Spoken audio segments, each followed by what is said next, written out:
আসসালামু আলাইকুম। আজকে যে বিষয়টা নিয়ে আমরা কথা বলতে যাচ্ছি ওটা হচ্ছে সাবজেক্টটা আমি ঠিক করেছি, টপিকসটা ওটা হচ্ছে গিয়ে দৃষ্টিভঙ্গি বদলানো বা দৃষ্টিভঙ্গি বদলান। এটা কিভাবে তৈরি করতে হবে? দেখেন, আমাদের মনের মতো কিছু না পেলেই আমরা অন্যের ঘাড়ে দোষ চাপিয়ে দিই। এটা আমাদের স্বভাবের তো একটা বিষয়। তো চাপিয়ে দেওয়াটা হয়ে থাকে আমাদের, এটা করি, অনেক প্রায় সময় করা হয় সবার মাঝে।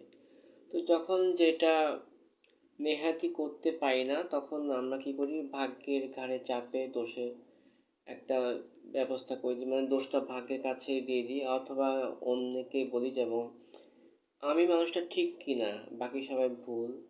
এই জিনিসটা আমাদের মধ্যে চলে আসে, আর সব কিছুই খারাপ।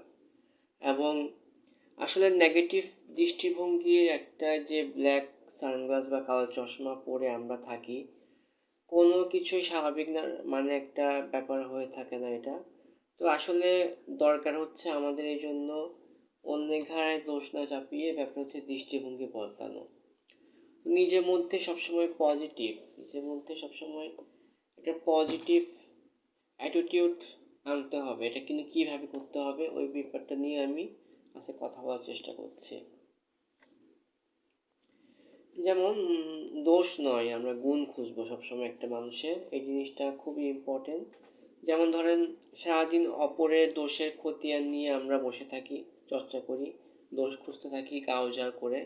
কিন্তু যদি সেটা আমরা ভালো দিকগুলো ভাবি তাহলে নিজের মধ্যে একটা গুড ফিলিংস চলে আসে, যে ভাব চলে আসে, এবং শ্রদ্ধাও বাড়বে সেটা। আর আমাদের চিন্তা ভাবনার সঙ্গে যদি আমরা ব্যবহারটা মানে করি, একটা ভালো বিহেভিয়ার দেখাই, তাহলে আমরা ইতিবাচক একটা চিন্তাধারা চলে আসবে, এবং ব্যবহারও বেশ ভালো থাকবে তখন। আর খোলা মনে মিশতে পারবে মানুষ। তো এই জিনিসটা চেষ্টা করতে হবে যে অন্যের দোষ না খুঁজে গুণগুলো খুঁজতে হবে আমাদের পাশাপাশি। আরেকটা হচ্ছে নিজের স্ট্রেংথের উপর জোর দেয়া। এই ব্যাপারটা হচ্ছে, যেমন ধরেন, যত বেশি নিজের অপারগতা আমরা এটা নিয়ে ভাববো, তত কিন্তু নিজেকে আমরা দুর্বল, উইক মনে করব। হ্যাঁ, এই জিনিসটা খেয়াল রাখবেন। এবং নিজের প্রতি আমাদের বিশ্বাসটা হারিয়ে যাবে। তো আমাদের কনফিডেন্স লেভেলটা বাড়ানোর জন্য এবং দৃষ্টিভঙ্গি চেঞ্জ করার জন্য আমরা তাই যা পারি না সেটা নিয়ে মাথা না ঘামিয়ে যেগুলো পারি, হ্যাঁ, এবং গুণগুলো, ওগুলো নিয়ে চেষ্টা করব সামনের দিকে এগিয়ে যাওয়ার জন্য। এরপর আরেকটা ব্যাপার হচ্ছে, সেটা খুবই ইম্পর্টেন্ট। ওটা হচ্ছে চিন্তাধারা এবং চিন্তা ভাবনার নমনীয়তা। এটা কিরকম? এটা যেমন ধরেন, কারো কোনো দোষ থাকলে বা কেউ একেবারে অন্যায় করলে আমরা কি করি, তাকে সবসময় সেই মানে বিচার করাটা কি করি, একেবারে ভুল একটা বিচার করে ফেলি সাথে সাথে। তো দোষ গুণ মিলেই কিন্তু মানুষ, তাই না?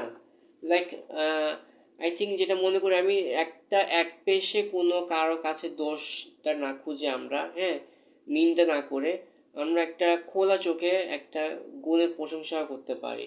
তার সব কিছু একদম নেগেটিভ না দেখে পজিটিভ দিকগুলো কি আছে সেটা আমরা ভাবলে কিন্তু অনেক কিছু মীমাংসা হয়ে যায়। এরপর আমি লাস্ট যে বিষয়টা নিয়ে কথা বলবো, এই টপিকসটা, ওটা হচ্ছে দৃষ্টিভঙ্গি বদলানো। এর মধ্যে একটা খুবই ইম্পর্টেন্ট একটা টিপস হচ্ছে নিজের উপর বিশ্বাস স্থাপন করা। নিজের উপর বিশ্বাস কতখানি, যেমন হয়, কাজ শুরু করার আগে যদি আমরা যে কোনো একটা কাজ শুরু করার আগে আমরা ভেবে বসি যে আমার দ্বারা কাজটা হবে না, হুম, বা হচ্ছে না, তাহলে কিন্তু সফল হওয়ার জন্য আমাদের চান্সটা কমে যাচ্ছে। হ্যাঁ, তো আমি ওই জন্য বরং কাজটা করতে পারবো, নিজের উপর একটা বিশ্বাস রাখতে হবে যে আমি এই কাজটা করতে পারবো। লাইক সেই সঙ্গে প্রয়োজন একটা হচ্ছে হার্ড ওয়ার্ক করা, এবং পাশাপাশি নিজের মধ্যে আমি কতদূর পারি সেই দৌড়টা আমাদেরকে জানতে হবে।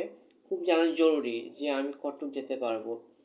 আমি কি 1 কিলোমিটার হাঁটতে পারবো কি পারবো না, হ্যাঁ, ওটা কিন্তু আমাকে ট্রেক করার মতো কথা ভাবতে হবে। এবং আমি ড্রিম দেখে যাই, স্বপ্ন দেখে যাই যে আমি 1 কিলোমিটার হাঁটবো, কিন্তু কখন হাঁটবো সেটা আমি যদি ফেলে আসি বা স্বপ্নটা দেখে যাই, সেটা কখনো পূর্ণ হয় না। আমাকে চেষ্টা করতে হবে সে 1 কিলোমিটার হাঁটাটা আমি হাঁটতে পারছি কিনা ট্রাই করে দেখতে হবে।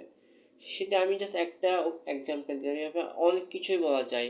অনেক কিছুই, লেখালেখি, গান বাজনা, বিজনেস, তারপর ব্লগ, পেন্টিং, সব কিছুতেই আমি কিন্তু চেষ্টা করতে হবে, নিজের উপর একটা বিশ্বাস রাখতে হবে।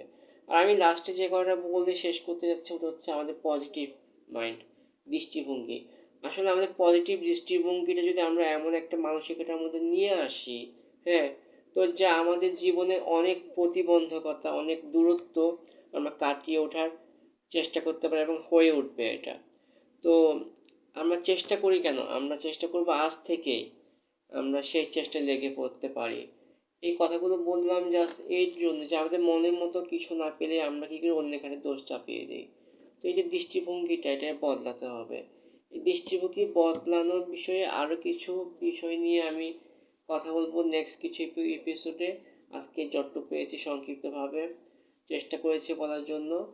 দৃষ্টিভঙ্গি তৈরির যে মেডিসিনটা, যে জিনিসটা খুব ইম্পর্টেন্ট, ওটা হচ্ছে আমি আবারও বলছি, দোষ নয় গুণ খুঁজবো, নিজের স্ট্রেংথের উপর জোর দিব, চিন্তা ভাবনায় আমরা নমনীয়তা আনবো,